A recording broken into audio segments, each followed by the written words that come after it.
माता पार्वती से कहते हैं, जीवन में शांत रहने से भाग्य बदल जाता है। फिर माता पार्वती कहती है, हे देवों के देव महादेव, भला कोई इंसान शांत रहे तो उसका भाग्य कैसे बदल सकता है। फिर भगवान शिव कहते हैं, हे देवी, आज मैं आपको एक कहानी सुनाने जा रहा हूँ जिससे आपको मालूम हो जाएगा कि इंसान को मौन रहने से कैसे भाग्य बदल जाता है, इसलिए कृपया इसे ध्यान से सुने। अगर आप यह कहानी सुन रहे हैं तो पूरा सुनिए। इस कथा को आधा अधूरा छोड़कर जाने की गलती मत करिएगा, क्योंकि इस पवित्र कथा को पूरा सुनने से मनचाहा फल की प्राप्ति होगी, इसलिए इस कथा को पूरा सुने। आप शिव भक्त हैं तो भोलेनाथ का अनादर ना करें। एक बार की बात है, एक नगर में एक महात्मा रहा करते थे। वह महात्मा हर समस्या का समाधान बता देते थे। उनके पास कैसी भी समस्या लेकर जाओ, उनके पास हर समस्या का समाधान वो बड़ी ही आसानी से देते हैं। वह महात्मा सबसे पहले तो उस व्यक्ति की ध्यान से समस्या सुनते हैं और थोड़ी देर के लिए शांत हो जाते हैं। फिर आंखें बंद करके पूरी थोड़ी देर बाद उस व्यक्ति को उस समस्या का समाधान बता देते हैं। जब भी कोई व्यक्ति उनके पास समस्या लेकर जाता और वह मौन होकर उसका समाधान कर देते, फिर वह व्यक्ति सोचता कि शायद इस महात्मा के पास कुछ चमत्कारिक शक्तियां हैं, उसी वजह से वो हर समस्या का समाधान कर देते हैं। बहुत लोग महात्मा से पूछने की कोशिश भी करते, महाराज, आपके पास कोई शक्तियां हैं जिसे आप मौन होकर आंख बंद करके बात करते रहते हैं और उनसे आप समस्या का समाधान पूछते हैं। जब लोग ऐसी बात पूछते तो वह महात्मा हंसने लगते। पुराने जमाने की बात है, उस समय गाड़ी घोड़ा नहीं हुआ करता था, लोग पैदल चलते थे, इसीलिए वो चार लोग परदेश में पैसे कमाए और भी पैदल ही अपने गांव की तरफ चल देते हैं। कुछ दिनों में उस गांव में रात्रि बेला में पहुंच जाते हैं। तब उस गांव में एक विचित्र घटना घटती है। उस गांव में एक बुढ़िया रहा करती थी। उस बुढ़िया के घर वही चार लोग आते हैं। वह चार नौजवान परदेश गए हुए थे और पैसे कमाकर अपने गांव जा रहे थे। इन चारों नौजवानों के पास एक पोटली थी। उस पोटली के अंदर उनकी सारी कमाई थी। उसमें से एक व्यक्ति ने सोचा कि हम सबकी कमाई एक ही पोटली में डाल दी जाए, ताकि जब हम गांव जाएंगे तो वहां जाकर चारों का हिस्सा बराबर कर देंगे। और वो सभी नौजवान जब उस गांव में पहुंचे तो वो सभी लोग एक बुढ़िया के घर पहुंच गए। फिर उस बुढ़िया से पूछा, माता जी, हम आपके यहाँ रात को रुकना चाहते हैं। बुढ़िया ने कहा, ठीक है, कहाँ से आए हो भाई इतनी रात को? देखो भाई, मैं अकेले यहाँ रहती हूँ, मुझे तो कोई दिक्कत नहीं है, मैं अकेले के लिए खाना बनाती हूँ, आप लोग कहोगे तो आप लोगों के लिए भी खाना बना लूंगी। उसके बाद वो चारों नौजवान कहता है, जी माता जी, हम सब के लिए खाना बना दीजिए, आज रात हम लोग यहीं पर रुक जाते हैं। उससे पहले एक आपसे गुजारिश है कि मेरी पोटली आप छुपा कर रख दें। तब उस बुढ़िया को वो पोटली दे देता है और कहता है, माता जी, इस पोटली में हमारी साल भर की कमाई है, हम चारों लोगों की, और ये पोटली हम आपको दे दिए हैं ताकि आपके पास ये पोटली सुरक्षित रहेगी। और हम चाहते हैं कि ये पोटली हमें तभी देना जब हम चारों लोग एक साथ हो। यदि हम चारों में से कोई एक व्यक्ति ये पोटली मांगने आता है तो उसको मत देना। उस माता जी ने कहा, ठीक है बेटा, यदि आप चार लोग साथ में रहोगे तो मैं ये पोटली आपको दे दूंगी, और वैसे भी आप सुबह होते ही यहाँ से जाने वाले हो तो मैं ये पोटली आपको सुबह सुबह दे दूंगी। फिर वह बुढ़िया उस पोटली अपने पास रख लेती है। वो चारों नौजवान उस बुढ़िया के घर पर रुक जाते हैं और सुबह उठते हैं, नहा धो के तैयार हो जाते हैं। उन चारों में से एक नौजवान जो सलाह दिया था कि सबकी रकम एक पोटली में रख दी जाए, सो वो ठग था, पर वो कैसे भी करके उस बुढ़िया से वो पोटली लेना चाहता था ताकि वो पोटली लेकर वहां से भाग जाए। तभी वो ठग अपने तीनों दोस्तों को कहता है कि भाई, हमने रात भर इस बुढ़िया के घर पर रुका और बुढ़िया ने हमारी अच्छी खातिरदारी की।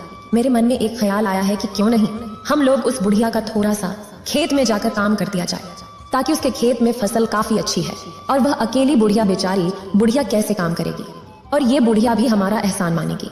उसके बाद उस ठग के तीनों दोस्त भी तैयार हो जाते हैं और वो चारों लोग बुढ़िया के खेत में काम करने लगते हैं। तभी वो ठग कहता है कि भाई, हमें प्यास लगी, मैं पानी पी कर आता हूँ। तब तीनों दोस्त कहता है, यार मेरे लिए भी पानी लेते आना। फिर उसके बाद वो बुढ़िया के पास झोपड़ी में पानी पीने जाता है और बुढ़िया से कहता है कि माता जी, हम जाने वाले हैं, आपके खेत में हमने काफी फसल काट दिया है, आप मुझे वो पोटली दे दीजिए। उसके बाद बुढ़िया कहती है कि आपके तीन दोस्त कहाँ हैं? उन्होंने कहा है कि जब हम चार साथ में रहें तभी हमें ये पोटली देना। तभी वह ठग उन तीनों दोस्तों की तरफ इशारा करता है, इशारा करते हुए कहता है कि लाओ क्या। तो वो तीनों दोस्त दूर से सोचे कि शायद पानी के लिए बोला रहा है, तो उन तीनों दोस्तों ने कहा कि हाँ ठीक है, ले आओ। उस बुढ़िया ने भी ये सुना लिया। फिर ठग ने कहा कि हमारे दोस्त वो पोटली मंगा रहे हैं, हम लोग अब जा रहे हैं। इसी धोखे के अंदर वो बुढ़िया वो पोटली उस ठग को दे देती है। वह बुढ़िया देने के बाद वह ठग वहां से भाग जाता है और बुढ़िया अपने काम में व्यस्त हो जाती है। थोड़ी देर बाद वो तीनों दोस्त आता है और कहते हैं कि माता जी, हमारा एक साथी आया हुआ था, वो पानी पीने आया था, फिर दोबारा अभी तक आया नहीं। तभी वो बुढ़िया कहती है, फिर बुढ़िया कहती है, आप अभी तक गए नहीं, वो तो बोल रहा था कि हमें वो पोटली दे दीजिए, हम तो जा रहे हैं। तभी वो तीनों कहते हैं कि माता जी, हमने कब मंगवाई? तब बूढ़ी औरत कहती है, जब तुम्हारा दोस्त कहा कि लाऊं क्या, तब तुम तीनों ने कहा कि लेते आओ। तब वह तीनों दोस्त कहता है, हम तो पानी मांगा रहे थे, हेम प्यास लगी थी काम करते करते। तभी वो बुढ़िया कहती है कि मैंने तो वो पोटली आपके एक साथी को दे दी। तभी वो बुढ़िया और तीनों नौजवान समझ जाते हैं कि वो हमारा साथी हमें ठग के चला गया और हमारा सारा धन लेके वो भाग गया। उसके बाद वो तीनों कहते हैं कि माता जी, हमने आपको कहा था जब हम चारों साथ में रहे तभी पोटली देना। ये तो आपकी गलती है। हम तो नगर में राज के पास जाएंगे और इस बात का राजा ही फैसला करेगा। उसके बाद वो तीनों नौजवान राज दरबार चले जाते हैं और अपनी सारी समस्या राजा को सुना देते हैं। राजा ने जब ये सारी समस्या सुनी तो तुरंत ही बुढ़िया को आदेश दिया कि वो राज दरबार में आए।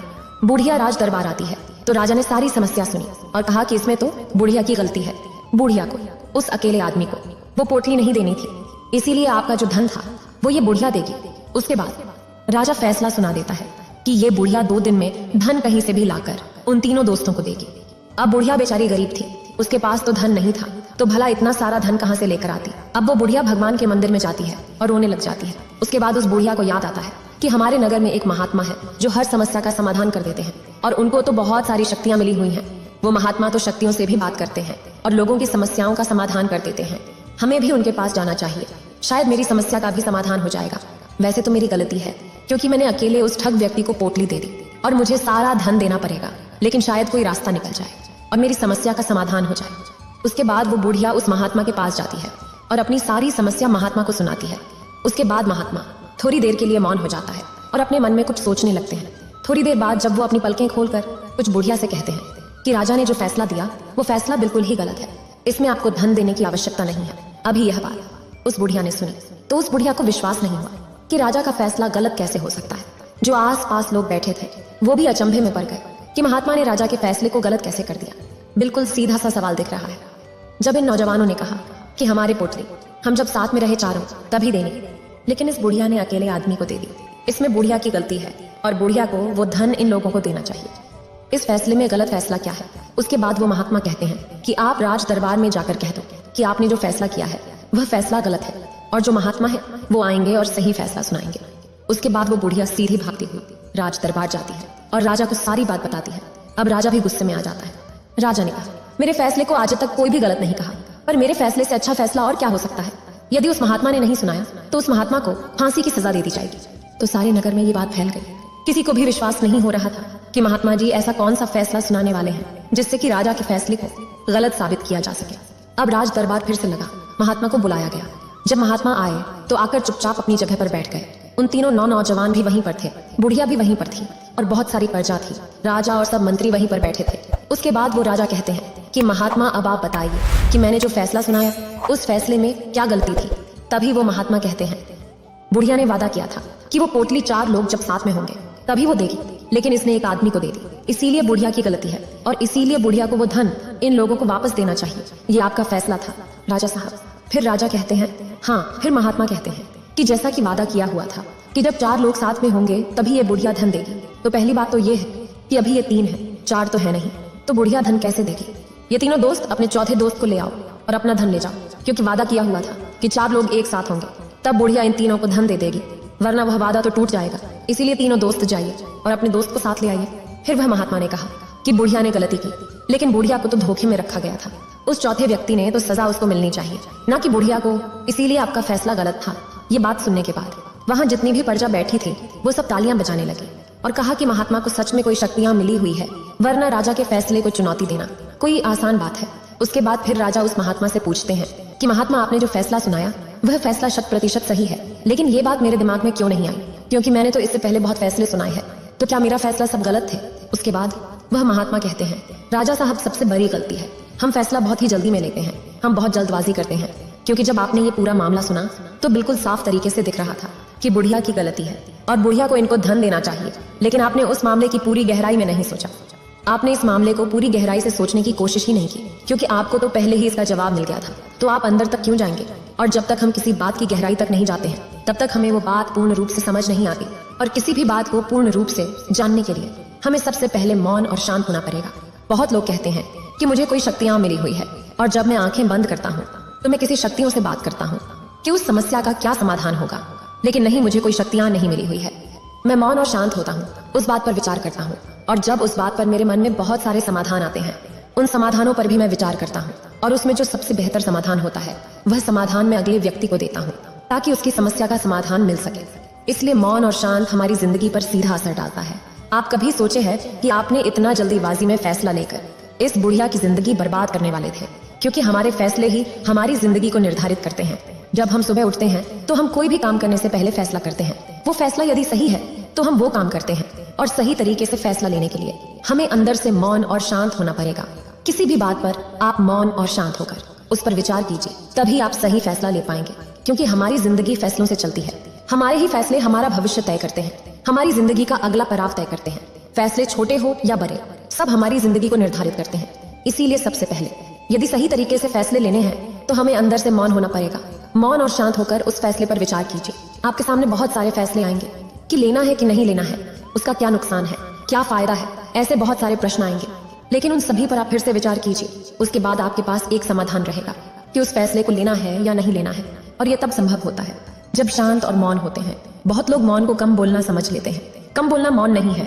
फिर राजा कहते हैं कि बोलना छोड़ देंगे तो हम मौन और शांत हो जाएंगे। नहीं, कम बोलना भी मौन में ही आता है। लेकिन जब हम अंदर से मौन हो जाएंगे तो अपने आप कम बोलेंगे। हम बातों की बात करेंगे ही नहीं। कम बोलना भी मौन में ही आता है, लेकिन कम बोलकर हम मौन नहीं ला सकते। मौन होकर कम बोलना ला सकते हैं। हम कम बोलना सीख जाएंगे, उसके बाद हम ज्यादा बोलेंगे ही नहीं। तो जब भी आप कोई फैसला करो तो उससे पहले आप मौन हो जाइए। मौन होकर उस फैसले को विचार कीजिए। उस फैसले में 7% शुद्धता होगी और उस पर कोई भी सवाल नहीं उठा पाएगा। फिर महात्मा कहते हैं, आजकल हम ऐसे माहौल में रहते हैं जहाँ पर लोग अपने आप को श्रेष्ठ दिखाने के लिए बहुत ज्यादा बोलते हैं। लेकिन ज्यादा बोलकर श्रेष्ठ तो नहीं बन सकते। ज्यादा बोलकर हम मूर्ख बनते हैं। आपको यदि ज्यादा बोलने की आदत है तो उसको बंद मत कीजिए। आप सबसे पहले अंदर से मौन हो जाइए। आप अपने आप कम बोलना शुरू हो जाएंगे। थोड़े दिन मौन होकर देखिए, उसके बाद आपको खुद को अपने अंदर चेंज दिखेगा। आपको लगेगा कि हाँ यार, मैंने कोई गलती नहीं की कम बोलकर। क्योंकि जब हम बोलते हैं तो हमारे शरीर की ऊर्जा खत्म होती है, और जब हम मौन हो जाएंगे, कम बोलेंगे, तो वो जो फालतू की ऊर्जा खत्म हो रही थी वो ऊर्जा हमारे अंदर रहेगी, और वो ऊर्जा दूसरे कामों में लगेगी। अच्छे फैसले लेने में, काम करने में अच्छी नींद आएगी। तनाव मुक्त हो जाएंगे। मस्तिष्क की जो मेमोरी है वह तेज हो जाएगी। शायद आपने देखा होगा या नहीं देखा होगा, लेकिन जब आप स्कूल में पढ़ाई कर रहे थे तो उस समय बच्चे होशियार होते थे। जो कक्षा में सबसे फास्ट आते थे वो बहुत कम बोलते थे। वो हमेशा पढ़ते रहते या तो बहुत धीरे बोलते। कम बोलते थे तो वो कम क्यों बोलते थे? इसका मतलब ये नहीं कि वो पढ़ाई कर रहे थे इसलिए कम नहीं बोलते थे, कि उनका अंदर से वो मौन था, वो मौन रहते थे, इसी वजह से वो पढ़ाई करते थे।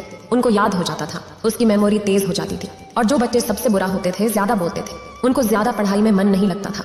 यह अक्सर देखा गया है कि जो बच्चा कम बोलता है, बचपन से कम बोलता है, वो बड़ा होकर होशियार होता है, जल्दी हर चीज को याद कर पाता है, सीख पाता है, क्योंकि उसकी मेमोरी तेज होती है। बोलकर हम जो ऊर्जा खत्म करते हैं वो ऊर्जा हमारे अंदर दूसरे कामों में लगती है। वैसे मौन होने के बहुत फायदे होते हैं।